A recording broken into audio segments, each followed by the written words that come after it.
let me down. Let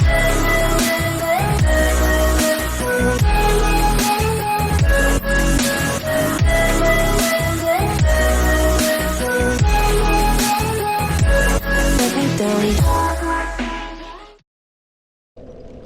What's happening, guys? Nandito na naman tayo sa Gabz walkthrough ng pinakasulit na PS4 games, Dark Souls Remastered Edition. So we're now at the lower Blight Town. So what we're gonna do is we're gonna use up some humanity at medyo hollow tayo nung nakaraang video natin, guys. So let's make ourselves human. Then we'll also kindle this fire here. So hahatiin natin tong lower Blight Town into two sections, but only one video. So first is we're gonna get all the items in the area, then we'll face the boss after. Okay, so then let's level up for a bit. I think pwede pa tayo magdagdag. Let's level up some more. Okay. Again, guys, thank you for watching, or thank you for continue watching my videos. So I hope you stick with me until matapos natin tong Dark Souls Remastered all the way up to Dark Souls 3. Okay? Let's also make sure that we equip a armor na poison resist. So as we were about to end yung last video natin, guys, naalala nyo naman yung swamp. It's literally poison. So maglakad lang doon is gonna poison you na kagad, but yung effects niya is not really that strong compared to yung matamaan ka ng poison na toxin. So with this one, it's relatively slow na pwede mo naman i-manage, not using yung purple moss clumps. Just paunti-unti, gamit ng Estus Flask, walk some more, then gamit naman ng Estus Flask, you can manage. Okay, so there's this NPC that we will fight here at the start, and will also help us sa boss later on, which is Dark Eater or Man Eater Mildred. Okay, so gamit niya yung butcher knife. She's really not that strong as an NPC na kalaban natin. So we get some items from her, and also nakita nyo nadagdagan yung Estus Plus natin. So it's whenever you face NPCs, it's either 2, most of the time it's 2, sometimes 3, sometimes 4 yung nadadagdag na Estus Plus natin. Okay, so there's an enemy there. Mapabayaan na muna natin siya mag-chill doon. So makita nyo, guys, hindi tayo pupunta doon, later pa yon, yung sa boss yon. So dito muna tayo sa side. Let's just get this item here. Okay, punta tayo dun sa side na yon, pero not necessarily all the way up to the end. Okay, ito ko lang, nagugulo, ayoko ng mga enemies na to eh. Okay. On a personal note, ayoko lang yung mga mosquito na yon. Okay, so dito tayo sa side. Okay, yung dalawang boulders, mga bato. Okay, you can backstab them, guys. Okay, so we just need to get that item there. Wanna make sure that we get all items. So kita nyo, guys, now we're poisoned. As we're fighting this two enemies here, makita nyo, guys, yung effect ng poison is really not that strong. Manageable talaga. Okay, again, you can backstab them.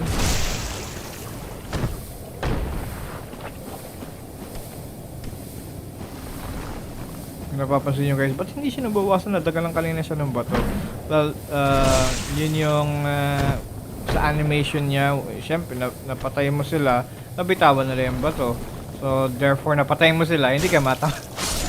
Yung animation nga hindi ka natamaan ng bato kung tutuusin. Okay, so dangpay, same as nakukuha natin sa may mga pamalo. They're the same. Ito lang, may dala-dala silang bato. Yun, may dala-dalang kahoy. Mosquitoes. Ayaw ko sa inyo. Ayaw talaga. Pansin nyo, oh. So, ang tagal na natin bago nangalahati yung life natin, di ba? So, let's get this item here. Okay, tattered armor. Okay, diretso lang. Okay, so, ito yung mga makikita nyo dito sa part na to, guys. Hindi naman ganun kalakas yung tama nila. They can spit at you, they can attack you. I just want to make sure that we kill them all kasi we can farm large titanite shards from them. Also green titanite shards. Ewan ko lang sa green, hindi ko masyadong ginagamit. Pero yung large titanite shards, you can use that to upgrade your weapons. Okay? Dito tayo.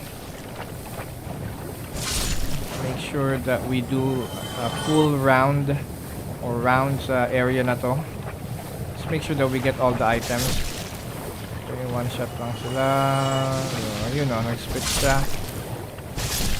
Okay. Just make sure, double check nyo lang kung may titanite shard na nakuha tayo sa kanila every time you kill this enemy here. Circle lang kayo sa kanila. Kasi minsan kasi hindi halata eh. hindi halata na may large titanite shard siya. Okay. Konti na lang. Malapit na tayo sa kalahati ng first part na to. Get this item here. Large titanite shard. Oops. I think that one. Kala ko meron. Okay. Here. Poison na naman tayo. Yun, large titanite shard. Just make sure that you guys are looking at your health. Yun lang ang payo ko sa area na to.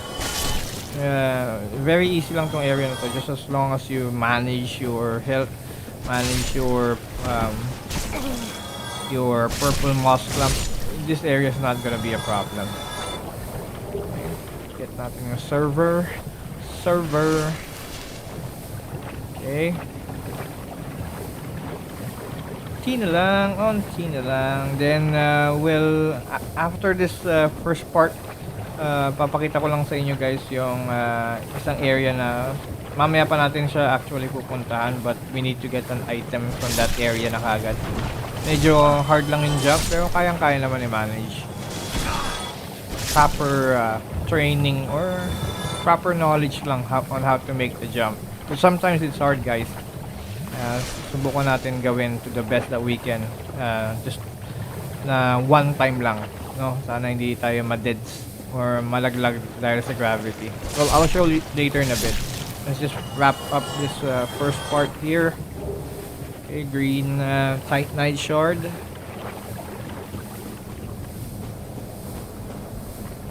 Then tayo. Let's tanggalin, gamit tayo ng purple moss clamp.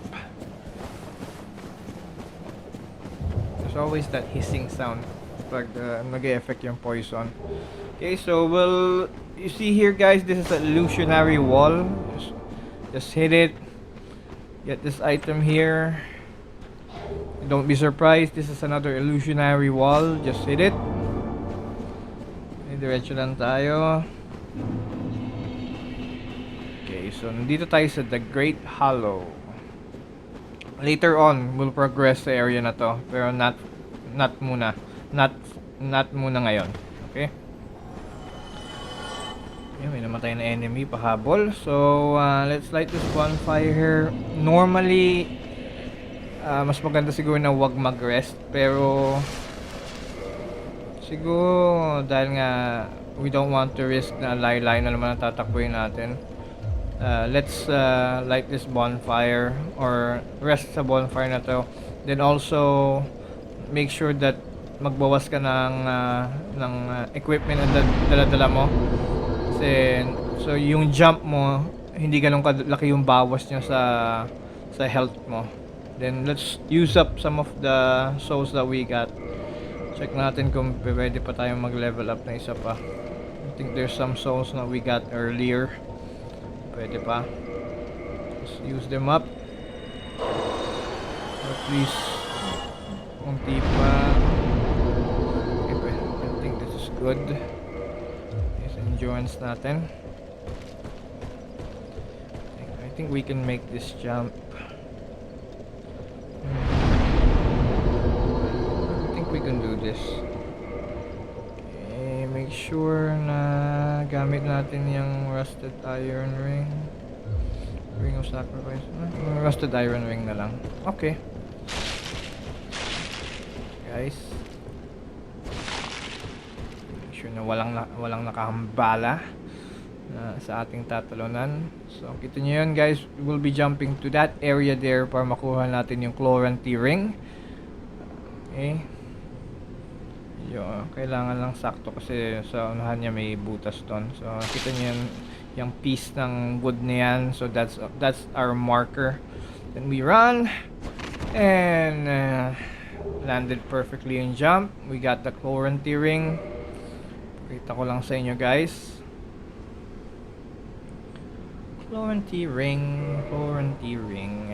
It gives us stamina boost. Stamina recovery boost. So ngayon, actually, good yan para sa boss. Pero let's just stick with the rusted iron ring muna kasi because of the swamp and all na maglalakad tayo. Okay, let's go back sa bonfire sa taas. And dahil nga nag-rest tayo dito sa bonfire ng The Great Hollow, so we'll run from here pabalik dun sa may bonfire natin kanina. Then we'll progress against the boss. Okay, run. Okay, balik natin yung ating shadow garb, which is good sa poison resist, the area na to. Get our shield back.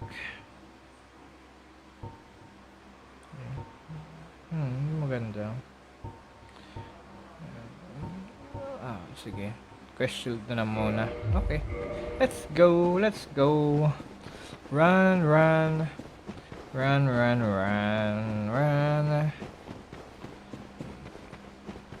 Diba? Medyo malayo-layo. That's why yung sinasabi ng iba, not to light the bonfire. Just trust your skills na you'll make that jump. Well, I trust my skills din, pero I wanna make sure that I show you guys on how to do the jump na hindi tayo masyado magtatagal.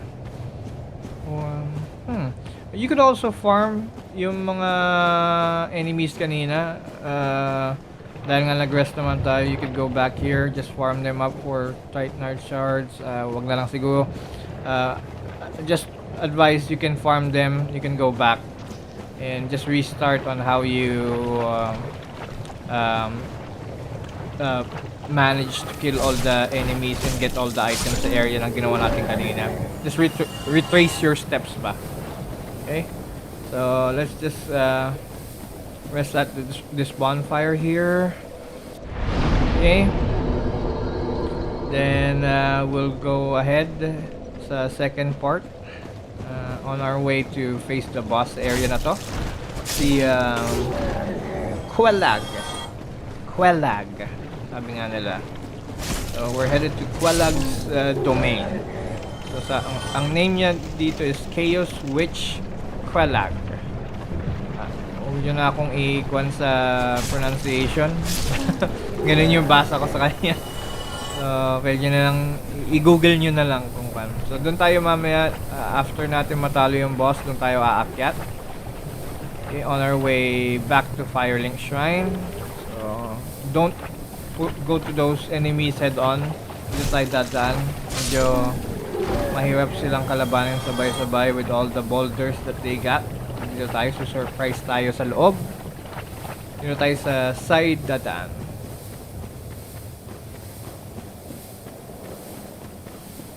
Okay. Quelag's domain. Okay, so as you can see here guys, daming sapot. So So just by looking at it, pwede ka na siguro mag-isip na she looks like a spider. Then also yung mga nakita nyo kanina, yung mga egg people, don't go near them kung ayaw mo maging egg din. Let's summon this NPC. She will help us, like what I've said earlier, si Man-Eater Mildred. Then let's also try to change our armor here. You may fire resist. I think this tattered cloth robe would be the best armor to go use in this area. Wala lang siyang tattered na pambaba.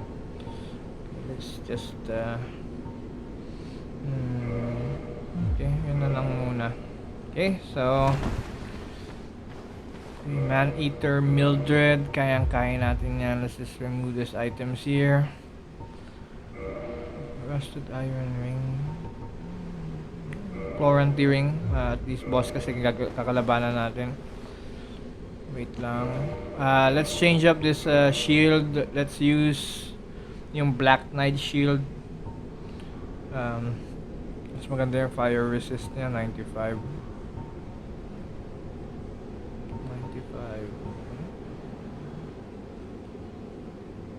Black. Dito na lang siguro. Ito na lang. Hindi. Black Knight shield na lang. Okay. So let's go. Place kwalag. Watch muna natin yung cinematic, guys. What a surprise! She's a spider!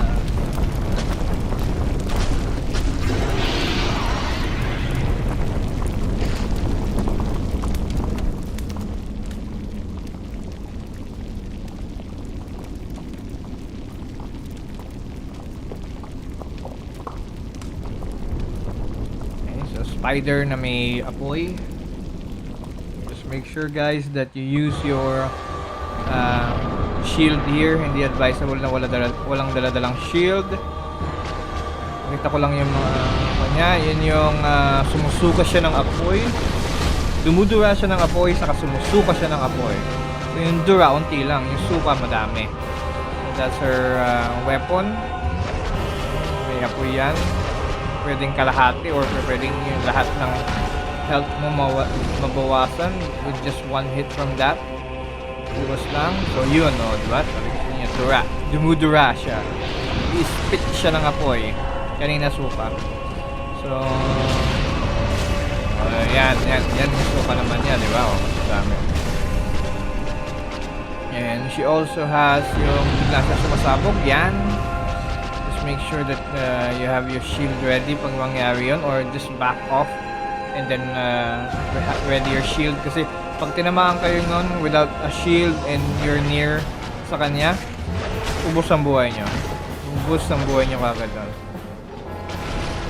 And also while you're trying to get away from yung mga blow ng espada niya, you're also trying to watch out for those areas na saan siya nagsuka ng apoy, because hindi ka din pwede maglakad doon hanggang hindi sila nawawala, diba? So advice lang na konti na lang. Okay, that's it. So, victory achieved. Okay. Thank you, Man-Eater Mildred. You got 20,000 souls. Doon tayo nanggaling kanina. We'll push through here. Then, we'll ring the second bell. Tanggalin lang natin yung ibang clothes natin. Yung ibang armor natin. At least para mas magaan tayo. At least mas mabilis. Yun na. Let's ring the second bell. And it will trigger a cinematic.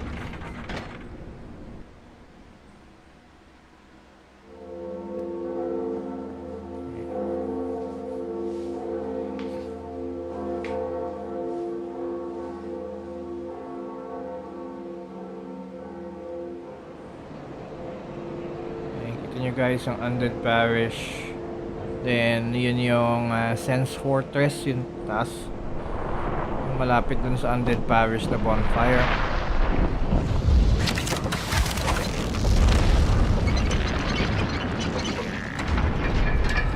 He's opening up the gate.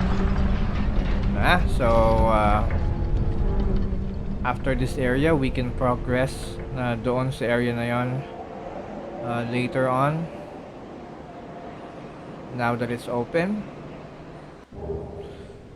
May libre pa tayong homeward phone. Okay, let's just make our way sa baba. We'll light some bonfires here.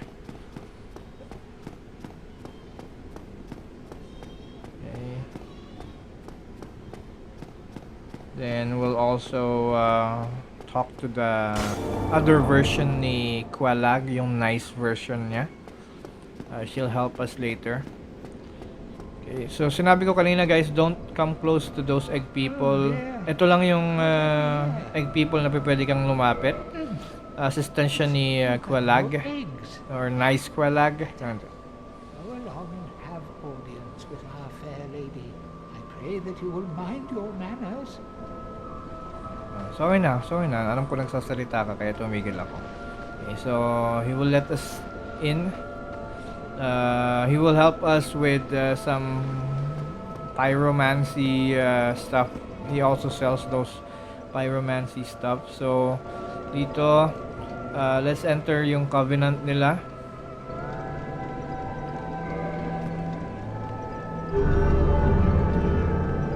So, yung sinabi ko guys, nung nagsimula tayo na make sure that you guys are not using up too much humanity, because sa kanya natin gagamitin yon. So, later on the game, we'll be needing 40 humanity. You know, kita yung offer humanity, we'll be offering it to her later on to activate a scene na para sa isang NPC na kaibigan natin. But that's way later on sa game. So let's just rest the bonfire. Then we'll access another bonfire here. Mamaya pa tong area na to, but we just wanna have this bonfire lit.